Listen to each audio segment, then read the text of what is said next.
Qizlar, hammaga salom. Bugun sizlar bilan birgalikda raspakovka qilamiz. Buni ichida mo'yshu sredstvolar. Hozir bittalab ko'rsataman, keyin qayerdan zakaz qilganimni aytib o'taman. Bu gedli stirka.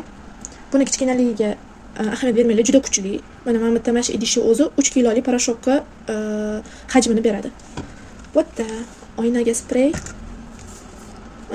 konditsionerli bilya, idish yuvish uchun gel, antijir, birga qozon tozalaymiz hali. Voy, bu sprey для interyera.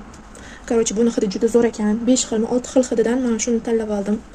Qizlar, yana fabrlikmi deb o'tkazib yuborishga shoshmanglar. Men bu narsalarni zakaz qilishdan oldin yaxshilab hammasini o'rganib chiqdim. Bular hammasi organik vositali ekan. Masalan, idish yuvayotganimizda любой gel ham idish tovi orqali bizning organizmimizga zarar yetkazar ekan. Mana bu organik ekan, даже детский idish tovalarni ham yuvsa bo'lar ekan bunda.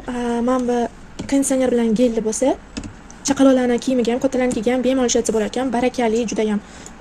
Kichkina bo'lsa ham anchaga yetadi. Kam sosiylar rosa ko'pirtirar ekan, любой dog'larni ketkazar ekan. Konditsioneri shunaqangi sochiqlarni, kiyimlarni yumshoq berar ekan. Unaqa o'tkir hidi ham yo'q.